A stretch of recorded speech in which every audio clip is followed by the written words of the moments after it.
Baik,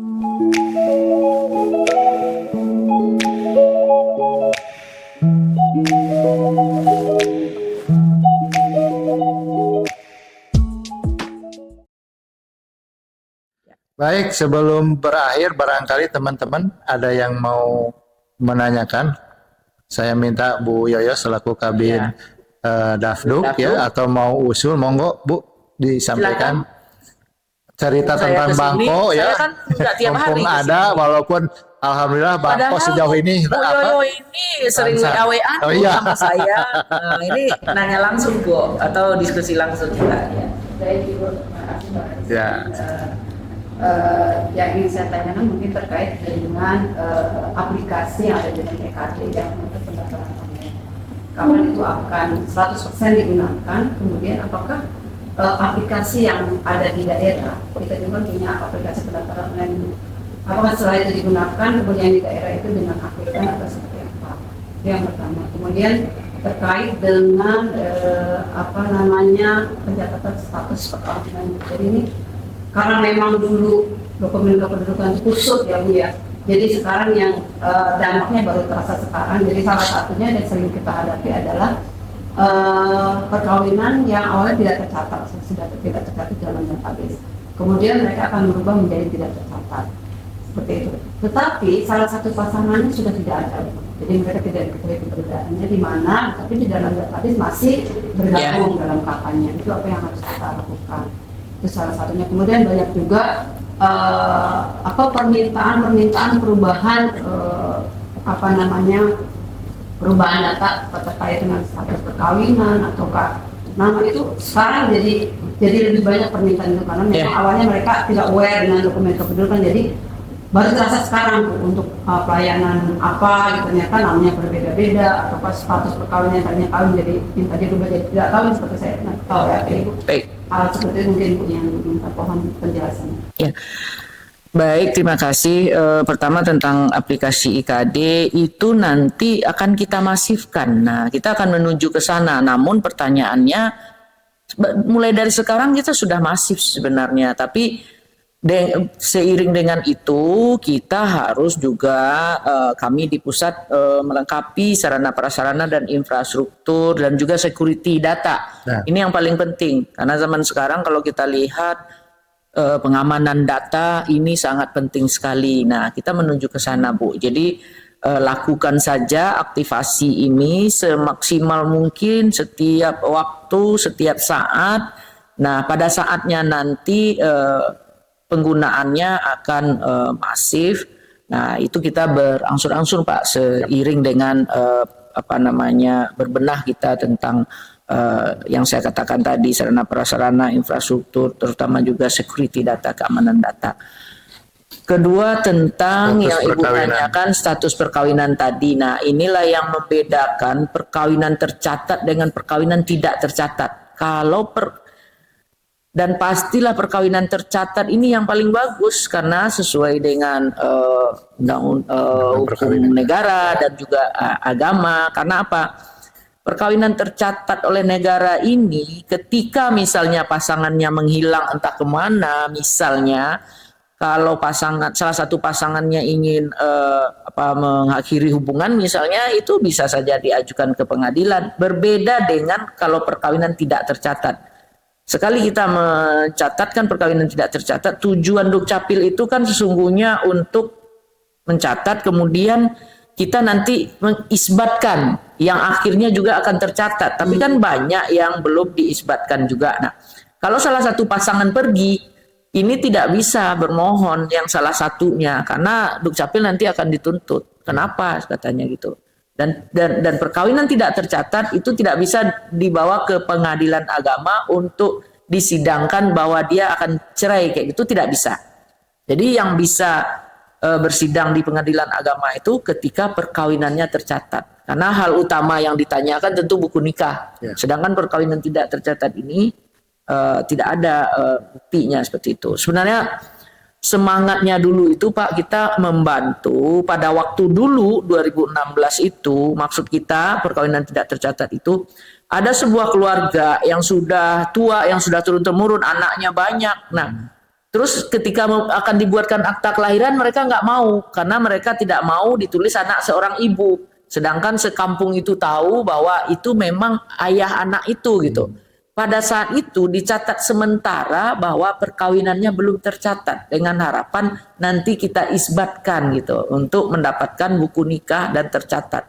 Tapi kemudian disalahartikan kan seperti itu. Makanya itulah kenapa dengan berdasarkan surat 4 November ya 4 November 2021 bahwa perkawinan tidak tercatat itu tidak akan pernah berlaku untuk pasangan-pasangan yang akan menikah. Nah, jangan disalahartikan, tidak boleh. Nah, apa salahnya pernikahan itu dicatatkan aja secara resmi negara? Kenapa harus dicatatkan ke kita dengan perkawinan tidak tercatat? Jangan sampai disalahartikan gitu, nanti Dukcapil yang disalahkan. Wah, ini Dukcapil nih apa-apaan nih mencatatkan perkawinan tidak tercatat untuk pasang-pasangan yang akan menikah.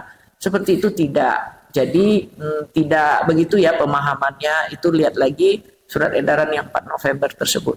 Juga bagi pasangan yang bapak-bapak yang udah ada istri pertama, yang kedua nanti perkawinan tidak boleh kita catatkan. Nah, itu harus berdasarkan putusan pengadilan dulu, izin dari istrinya. Nah, seperti itu. Dan juga untuk anak-anak yang belum cukup umur. Nah, jadi itu tidak boleh kita catatkan. Walaupun perkawinan tidak tercatat, tidak boleh. Terus selanjutnya yang Ibu tanyakan tadi, sekarang ini banyak masyarakat yang mengubah statusnya. Kita boleh mencatatkan apa saja. Yang penting mana bukti pendukung. Bagi kita adalah yang utama di Dukcapil ini, kita kan hanya mencatatkan ya Pak ya. Mana bukti pendukungnya? Mau dia berubah nama, mau dia berubah jenis kelamin sekalipun. Kalau jenis kelamin kan dasar penetapan pengadilan. Nah, mana buktinya? Yang penting kita ada bukti itu bukti resmi yang bisa kita lihat, bukti pendukung. Nah, kita rubah, misalnya perubahan nama, kalau memang salah namanya, kalau hanya salah huruf saja kan itu kesalahan redaksional. Ya. Tapi kalau berubah semuanya dan tidak ada bukti pendukung, nah itu kan harus juga dengan penetapan pengadilan. Jadi aturan itu sudah jelas semuanya dan itu semuanya diatur. Terutama di surat edaran 28 November 28 November 2021 itu sudah ada lengkap semuanya. Jadi di Dukcapil itu Pak, kita tertib administrasi saja. Ketika mau sesuatu kita buatkan, mana buktinya, mana dokumen pendukungnya. Kalau memang sudah oke, kita buatkan. Seperti itu ya Bu ya. Jadi ya. Boleh, silakan sekali. Berarti intinya Bu, untuk pencatatan status perkawinan tidak tercatat itu hanya diperbolehkan bagi yang sudah tercatat dalam database ya Bu. Tapi ketika ada warga atau masyarakat yang ingin mengajukan, yang baru mau tidak boleh. Kita sarankan untuk pernikahannya tercatat saja. Toh sekarang di KUA kan gratis. Nah, apa yang memberatkan?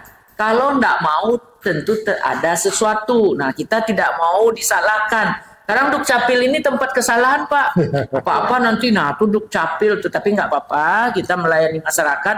Yang penting kita tidak salah secara administrasi, secara aturan. Kita taat kepada regulasi.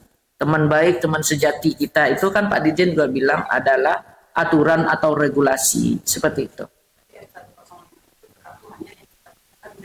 Iya, orang yang akan jangan. Nah, pedomani lagi surat edaran 4 November. Kalau tidak ada halangan bagi pasangan mau menikah untuk menikah secara resmi, maka itu tidak boleh kita catatkan dia sebagai perkawinan tidak tercatat. Karena toh nanti perkawinan tidak tercatat ini kita harapkan untuk diisbatkan. Nah, repot lagi nanti. Nah, sekarang aja nikah tercatatnya. Sebab kalau segala sesuatu yang tertib itu pasti hidup kita aman dan tenang. Mungkin demikian ya Bu ya. Jadi kita juga berkewajiban memberi sosialisasi, keterangan, info itu kepada masyarakat sebagai bentuk advokasi kita kepada masyarakat. Kadang masyarakat karena ketidaktahuannya, jadi kita beritahukan pelan-pelan, mudah-mudahan mereka bisa terima. Seperti itu. Makasih. Baik, sahabat Dukcapil, terima kasih Bu Direktur dan Bu Kabid ya, Bu Yoyo. ini menjadi semakin jelas dan sekalian barangkali diumumkan, karena terus terang Bu Direktur, ketika kita menjelaskan kepada masyarakat terkadang ada perlawanan dalam bentuk wah Dukcapil mempersulit katanya begitu Bu. Padahal tadi ini sudah ada aturannya, sudah ada edarannya, surat dari Kemendagri yaitu tertanggal 4 November 2021 bahwa sejak diedarkan surat tersebut, maka bagi yang belum menikah secara resmi tidak dapat lagi dicatatkan menjadi kawin tidak tercatat. Nah, dengan demikian tentu silahkan isbat nikah dulu ataupun melaporkan ke KUA ketika memang itu muslim. Kalau non muslim silahkan datang kepada kami untuk diterbitkan akte perkawinannya. Sepanjang sudah ada dari pemuka agamanya. Agama, benar, seperti itu. Jelas ya Pak masyarakat ya. Jadi begitu sekarang Bapak Ibu yang kami hormati. Ada lagi dari pertanyaan dari teman lain? Aduh, ramai boleh deh dari semangat nih Pak, apa-apa. Ada dari kasih perkawinan semangat. Dulu dan kematian. Silakan Bu Bayi dulu. Waalaikumsalam. Bu Direktur, amin. Mudah-mudahan Bu Direktur.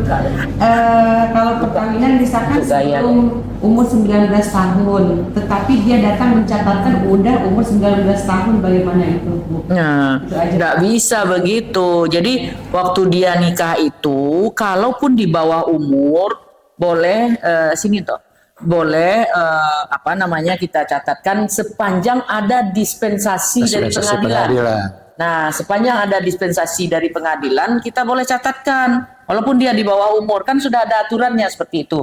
Namun, kalau tidak ada, terus ujuk-ujuk dia nanti udah umur 19 tahun baru dicatatkan, tidak boleh. Kalau begitu, memberikan pelajaran kepada mereka gini, umur 14 tahun nikah aja dulu, ntar kalau udah 5 tahun lagi menunggu, baru kita catatkan. Tidak boleh. Kalau itu terjadi, suruh dia nikah beneran lagi kayak gitu secara resmi. Karena dalam hal ini kita gerbong kedua Dukcapil. Kita gerbong kedua setelah terjadinya pernikahan kalau untuk muslim di KUA, kalau untuk non muslim di pemuka agama. Kita hanya mencatatkan saja bahwa dia udah menikah. Jadi tidak bisa kita seperti itu. Kalau itu terjadi, suruh nikah lagi pada waktu itu. Oke, selanjutnya Bu Hesti. Ya, baik. Assalamualaikum warahmatullahi wabarakatuh. Waalaikumsalam. Izin Bu Direktur, kalau tadi yang Bu Kabir sampaikan mengenai yang menikah tercatat ya. Kalau ini sekarang yang bercerai tidak tercatat. Nah, kan ada kasus di mana pernikahannya tercatat, tapi ketika mau mengajukan perceraian ditolak oleh Kementerian Agama. Kenapa? Pengadilan karena tidak terdaftar buku nikahnya. Kalau tidak terdaftar buku nikahnya berarti tidak tercatat secara resmi. Bisa saja dalam tanda kutip aspal ya, asli tapi palsu gitu. Tapi kan sudah tercatat di kartu keluarganya bahwa menikahnya tercatat. Iya. Jadi Dukcapil ini makanya itulah pentingnya kita verifikasi validasi ya, kita pastikan ini memang ini, kalau perlu kan kita juga koordinasi dengan KUA. Kalau ada yang ragu ini benar nggak tercatat nggak di sana gitu kan, itulah kepedulian kita ya. Kita disodorkan persyaratan sama penduduk, kadang kita memang syaratnya syarat formil ya, syarat ketika sudah disodorkan ke kita tidak juga berhak mencari tahu lebih jauh. Namun kalau ada hal-hal yang mencurigakan tidak ada salahnya. Kalau itu terjadi tidak tercatat di sana, maka kita mengikuti apa yang ada di KUA, berarti tidak tercatat perkawinannya. Pantasan di KUA itu di Pengadilan Agama itu tidak bisa disidangkan cerainya, karena cerai tercatat hanya bisa dilakukan atas perkawinan tercatat. Nah, seperti itu. Berdasarkan keterangan dari KUA investigasi kita bahwa tidak tercatat di situ, kalau perlu kita minta surat keterangan dari KUA itu sedikit, berdasarkan itu bukti pendukung kita rubah statusnya. Berarti perkawinannya tidak tercatat, kita rubah status. Seperti itu. ya kan? Makanya saya katakan di awal tadi, sekali bohong pada saat itu sedang membuat benang kusut untuk kehidupan mereka. Jadi masyarakat semuanya, teman-teman semuanya yang kami cintai, yang kami sayangi, kami dari Dukcapil ini bukan mempersulit. Kalau ada sepertinya kesan dipersulit, sesungguhnya kebalikannya, kami sayang sama kalian semua. Kalau kami gampangkan, nanti kalian yang akan Yang sulit kesulitan, sendiri, ya. sulit sendiri. Nah, nanti balik lagi ke kami. Nah, jadi memang bisa dicarikan solusinya, tapi dampaknya akan luar biasa. Dampaknya sangat luar biasa akibat kita bohong-bohong ini. Misalnya, apa jadinya misalnya kita asal catatkan saja ayah seseorang itu si Anu misalnya. Nanti berdampak kepada warisan, kepada kalau anak perempuan itu wali Wali nikah, nasab. ya. Nah, berdosa kita. Jadi di Dukcapil ini kita pastikan kita bisa mengatakan bahwa kalau data itu benar, secara negara dan secara agama itu kita aman. Coba apa jadinya kalau kita merubah nasab seseorang, dia dinikahkan oleh bukan walinya, dosa kita semuanya, kita tanggung semuanya. Even kita kan melihat syarat formil aja, oleh karena itu diminta ke masyarakat untuk tertib, jangan bohong, karena toh kalau tidak bohong, dokumen itu akan diberikan kepada semua, tapi sesuai dengan keadaannya. Contoh, akta kelahiran anak yang tidak diketahui nama ayah dan ibunya. Ada kita buatkan akta kelahiran anak yang tidak diketahui keberadaan orang tuanya, itu dikosongkan nama orang tuanya. Kemudian waktu berjalan dia nemu orang tuanya, Pak, kita bisa rubah kembali dengan bukti-bukti yang ditemukan kemudian. Jadi jangan khawatir, intinya adalah jujur sejujur-jujurnya, hidup kita aman. Jadi tidak bolak-balik, tidak mondar-mandir, tidak membuat benang kusut. Tidak ketemu masalah. Oke, terima kasih. Baik. Terakhir silakan Bu Yoyo. Ya. Jadi di Dapduk itu kan ada aplikasi e-office ya Bu. Yang ingin saya tanyakan adalah e-office itu digunakan untuk membantu dalam rangka pindah penduduk datang atau keluar untuk WNI ataukah WNA juga, karena sekarang sudah mulai banyak juga Bu bermunculan pindah datang atau pindah keluar untuk WNA gitu. Apakah boleh menggunakan e-office? Kalau untuk WNA itu yang saya tahu ya, kita gerbong kedua dalam hal ini, apa yang diterapkan dari pihak imigrasi, kita ngikutin itu. Kita kan mencatatkan alamat itu kan dari berdasarkan ITAS dan ITAP seseorang WNA. Nah, untuk saat ini baru SKPWNI ya yang difasilitasi di e-office itu. Kalau untuk WNA itu khusus kita harus ekstra hati-hati juga. Jadi kita juga berkoordinasi dengan pihak imigrasi. Kalau ada hal-hal yang diragukan berkoordinasi saja, karena betapa banyak masalah-masalah itu sekarang bermunculan. Nanti lagi-lagi, nah kita lagi yang salah. Nah, jadi itulah nasib kita Dukcapil ya Pak ya. Nah, tapi nggak apa-apa. Semoga jadi amal ibadah aja bagi kita. Amin. Tetap semangat ya melayani masyarakat. Teman-teman semuanya. Baik. Oke.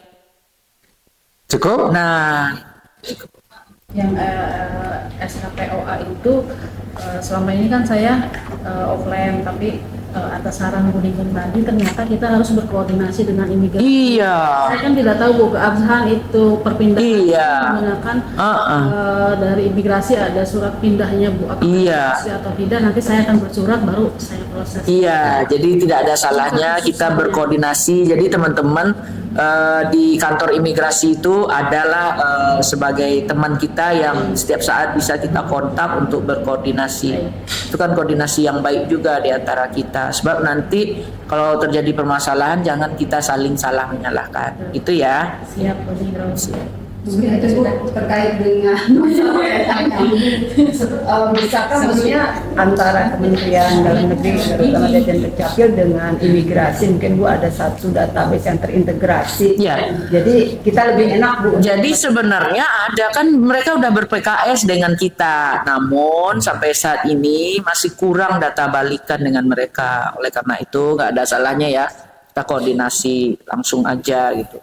Sebenarnya kalau mereka mempergunakan data kita dengan ber-PKS gitu, tentu udah banyak data balikan, tapi kenyataannya belum seperti itu. Jadi mungkin ke depan kita himbau lagi.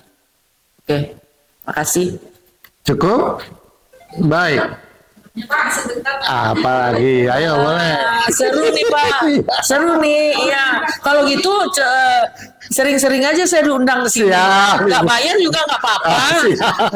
Biar masuk YouTube kan Siap. wahana untuk sosialisasi Iya, nih Pak. benar. Oke. Kalau misalkan mereka menikah di daerahnya di kampung, terus udah di sini kan, udah domisili di Tangsel. Nah, untuk itu kan kita harus minta legalisir dari tempat ibadah yang itu enggak Bu?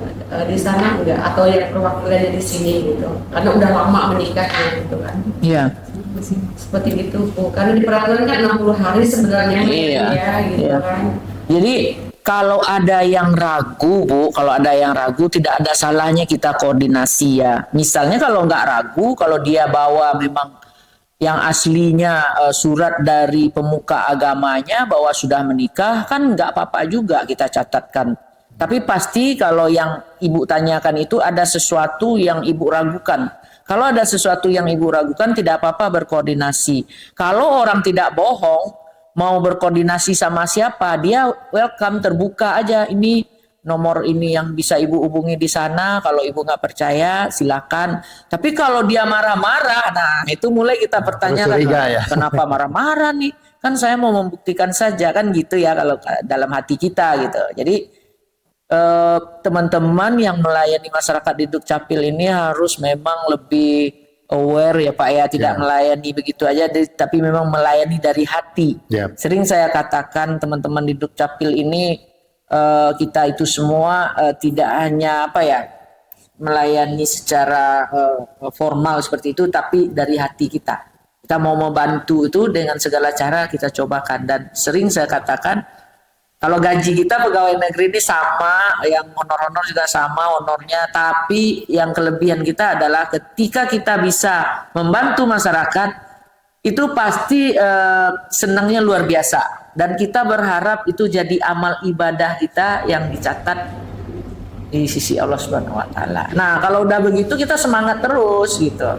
Jadi kalau rezeki itu kan tidak hanya materi ya Pak ya. Non materi itu justru lebih, itu nggak bisa dinilai dengan uang ya. Makanya itu yang memberi semangat kepada teman-teman Dukcapil.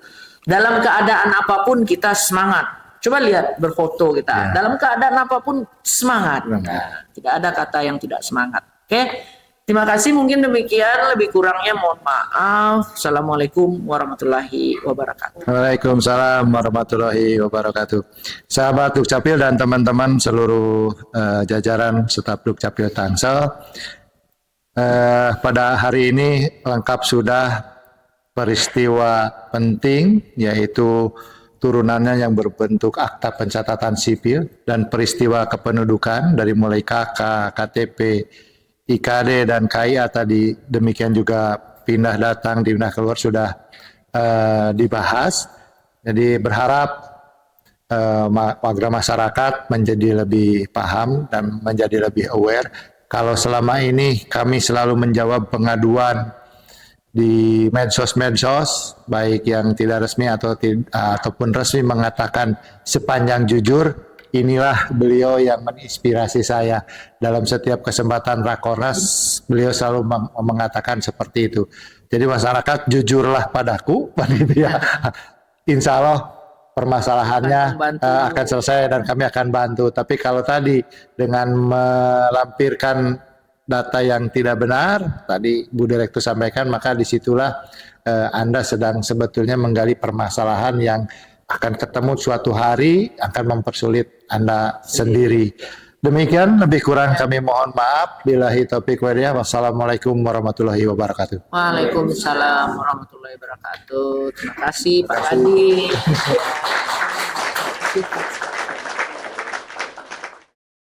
Dukcapil prima, Indonesia maju, maju, maju. Dukcapil prima, Tangsel maju, maju, maju.